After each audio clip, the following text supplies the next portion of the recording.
Iran ने Israel पर दागी है खुर्रम शहर 4 मिसाइल। क्लस्टर वॉरहेड के साथ मिसाइल अटैक किया है। पलटवार में इजराइल ने दागी है 60 बैलिस्टिक मिसाइलें। तो एक के बाद एक कई ऐसी मिसाइलों से अटैक किया जा रहा है जिसकी हाई इंटेंसिटी है और इजराइल पर ये कहर बरपा रही है।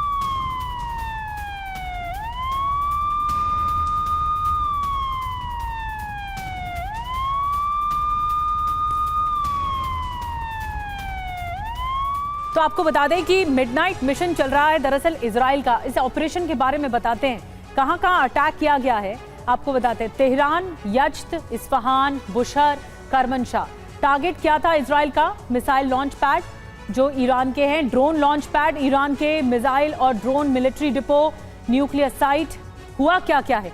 ईरान की मिसाइल फैक्ट्री तबाह हुई है, सैन्य ठिकाने को निशाना बनाया है, परमाणु ऊर्जा संयंत्र फिर से टारगेट पर है, ईरान के वेपन डिपो पर अटैक हो रहे हैं, यज्द में ईरानी एयरबेस तबाह हो गए हैं।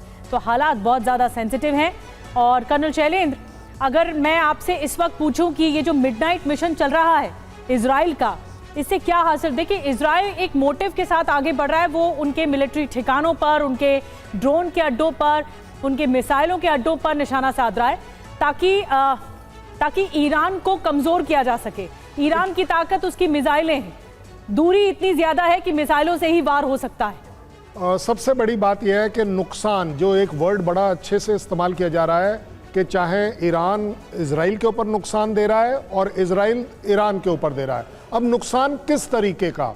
As far as Iran is concerned, वो क्या मार रहा है? वो बिल्डिंग्स मार रहा है, रिहायशी एरिया मार रहा है, या कभी कहीं कोई आपने सुना हो कि किसी एयरफोर्स स्टेशन को मारा हो? उन्होंने 3 जहाज जो गिरा भी दिए अगर बाई चांस, जैसा उनका क्लेम है, तो ये वो जहाज़ों की बात हो रही है जो ईरान आए थे कि आपने उनको मार गिराया है। जबकि इसके बदले में इजराइल आपके यहाँ क्या नुकसान दे रहा है? आपके मिसाइल साइट्स को वो तोड़ रहा है, जहाँ आपके मिसाइल्स रखे हुए हैं, डेपोज को तोड़ रहा है, लॉन्चर्स जो जहां जहां आपके लॉन्चर्स हैं उन्हें तोड़ रहा है, एयर डिफेंस सिस्टम को तोड़ रहा है, आपकी लीडरशिप को तोड़ रहा है, आपकी पॉलिटिकल लीडरशिप को तोड़ रहा है। आपका यूएस से मदद लेकर आपने एक तरीके से, चाहे डैमेज ज़्यादा है या कम, बट आपकी जो न्यूक्लियर एम्बिशन है उसको ऊपर भी उसने काफ़ी अच्छा डैमेज किया है। और अब आप देख रहे हैं लेटेस्ट कि अब वो आपके यहाँ तख्ता पलट करने के ऊपर भी स्ट्राइक कर रहा है कि आपके यहाँ पर एक वो एनवायरनमेंट बने कि पूरी की पूरी जनता खड़ी हो जाए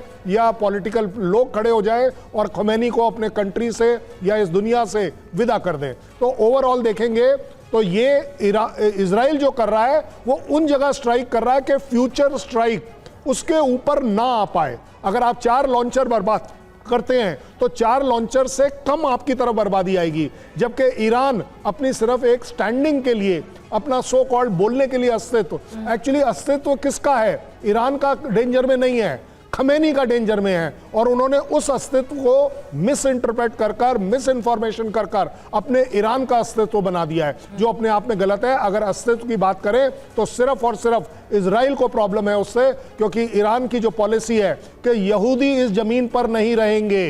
इजराइल की टेरिटरी की लड़ाई नहीं है, यहूदियों के खिलाफ उनकी लड़ाई है, वो उसको टॉलरेट ही नहीं कर सकते। तो अगर अस्तित्व की बात करें, मैं मानने को तैयार हूं कि इजराइल का एक पलड़ा भारी है पाला एज कंपेयर टू ईरान। ऐसे में तो सर अस्तित्व की लड़ाई तो तब भी थी जब इजराइल हमास के खिलाफ लड़ रहा था। वहां पर भी कह रहा था कि हमास ने कैप्चर कर लिया है, ये एक आतंकवादी गुट है, और इस वजह से वहां पर भी थी। अब भी अस्तित्व की लड़ाई की वजह से विश्व युद्ध का खतरा बढ़ा।